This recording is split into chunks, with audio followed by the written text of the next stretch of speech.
നമസ്കാരം, news prime മലയാളത്തിലേക്ക് സ്വാഗതം.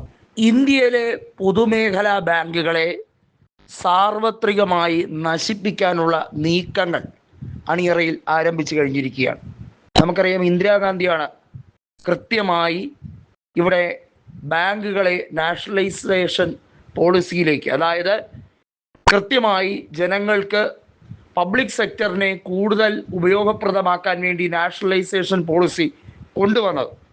കോൺഗ്രസ് വിഭാവന ചെയ്ത ഭാവിയുടെ വാഗ്ദാനങ്ങളെയെല്ലാം തകർത്ത് മുച്ചൂട മുടിക്കാനുള്ള ശ്രമമാണ് ഇപ്പോൾ അണിയറയിൽ നടത്തിക്കൊണ്ടിരിക്കുന്നത്. അതിൻ്റെ ഭാഗമായി എല്ലാ മേഖലയും ഇനി പ്രൈവറ്റൈസേഷൻ പൂർണ്ണമായി നടത്താൻ കഴിയാതെ പോകുന്ന മേഖല എന്ന് പറയുന്നത് ഇത്തരം ബാങ്കുകളെ സ്വകാര്യവൽക്കരിക്കുക, റെയിൽവേ പരിപൂർണമായി അത്തരത്തിലേക്ക് കൊണ്ടുവരിക. ഇതൊക്കെയാണ് ഇനി കൃത്യമായി കേന്ദ്ര സർക്കാരിന് ഈ രാജ്യത്തോട് ദ്രോഹം കാണിക്കാനുള്ള ഏറ്റവും നല്ല മാർഗമായി അവർ അവലംബിക്കുന്നത്. അതിനെക്കുറിച്ചുള്ള കൃത്യമായിട്ടുള്ള ഡീറ്റെയിൽസ് ലിസ്റ്റ് പുറത്തു വരികയാണ്. 2 കൊല്ലത്തിനകം അതിനുവേണ്ടിയുള്ള നടപടികൾ ആരംഭിക്കും. 2029 വരെ നരേന്ദ്രമോദി ഈ ഭരണം തുടരുകയാണെങ്കിൽ രാജ്യത്തെ പൊതുമേഖലാ സ്ഥാപനങ്ങൾ മുഴുവൻ വഴിയാധാരമാകുന്ന രീതിയിൽ, കുട്ടിച്ചോറാക്കുന്ന രീതിയിൽ, അവിടുത്തെ ഷെയർ ഓഹരി വിപണിയിൽ കൃത്രിമ ഹൈക്ക് ഉൾപ്പെടെയുള്ള കാര്യങ്ങൾ, അതായത് നമുക്കറിയാം സെബിയിൽ മാധവി പൊരിബുച്ച് എന്തൊക്കെ വേലത്തരങ്ങളാണ് കാണിച്ചത്. അതിൻ്റെ 10 മടങ്ങ്, അതിൻ്റെ ഇരട്ടിയിലധികം കള്ളത്തരങ്ങളും കൊള്ളിവെപ്പും നടത്താൻ വേണ്ടിയുള്ള നീക്കങ്ങൾ തകൃതിയായി നടത്തുന്നു എന്നത് തന്നെയാണ് റിസർവ് ബാങ്ക് ഗവർണർ പറഞ്ഞിരിക്കുന്നത്. റിസർവ് ബാങ്ക് ഗവർണർക്ക് ഭയമുണ്ട്, യാഥാർത്ഥ്യങ്ങൾ വിളിച്ചു പറഞ്ഞാൽ അദ്ദേഹത്തിൻ്റെ ജീവൻ അപകടത്തിലാകുമോ എന്നുള്ളത്. മുൻപ് രഘുറാം രാജൻ ഇത്തരത്തിൽ യാഥാർത്ഥ്യങ്ങൾ വിളിച്ചു പറഞ്ഞു, അദ്ദേഹത്തിനെ നോട്ടപ്പുള്ളിയാക്കി.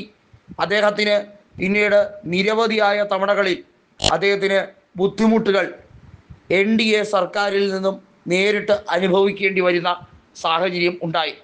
P. ചിദംബരം എന്ന മുൻ ധനകാര്യമന്ത്രി പറയുന്നുണ്ട്, 200 ലക്ഷം കോടിയാണ് ജനങ്ങളുടെ മേലുള്ള പൊതുകടമെങ്കിൽ ചിത്രത്തിൽ യഥാർത്ഥത്തിലുള്ള സംഖ്യാ കണക്കുകൾ ഇതിലും വികൃതമാണ് എന്നുള്ളതും, ഇതിനേക്കാൾ വലിയ യാഥാർത്ഥ്യങ്ങൾ ഇനി ജനങ്ങൾ മാസങ്ങൾക്കകം അഭിമുഖീകരിക്കാൻ പോകുന്നതേ ഉള്ളൂ എന്നുള്ളതാണ്. അതായത് എക്കണോമിക്കലി പറയുകയാണെങ്കിൽ ഇന്ത്യ സാമ്പത്തിക പുരോഗതിയിലാണ്, 4ാമത്തെ ലോക സാമ്പത്തിക ശക്തി എന്ന രീതിയിലേക്ക് വളർന്നു കുതിച്ചു എന്നൊക്കെ പറയുമ്പോൾ യാഥാർത്ഥ്യം എന്തെന്നാൽ ജനങ്ങളെ മൊത്തത്തിൽ മുക്കുന്ന തരത്തിൽ സ്വകാര്യ പോളിസി, അതായത് എങ്ങനെയാണോ LIC സ്വകാര്യവൽക്കരിച്ചത്, എങ്ങനെയാണോ പബ്ലിക് സെക്ടറുകളെ പ്രൈവറ്റൈസ് ചെയ്തത്, ആ ഒരു സംവിധാനം കൊണ്ടുവരികയാണ്. റിസർവ് ബാങ്കിനെ മൊത്തത്തിൽ ചുരുട്ടിക്കൂട്ടുക. അതുമാത്രമല്ല, ഇത് ചോദ്യം ചെയ്യാൻ ആർക്കും അവകാശമില്ല.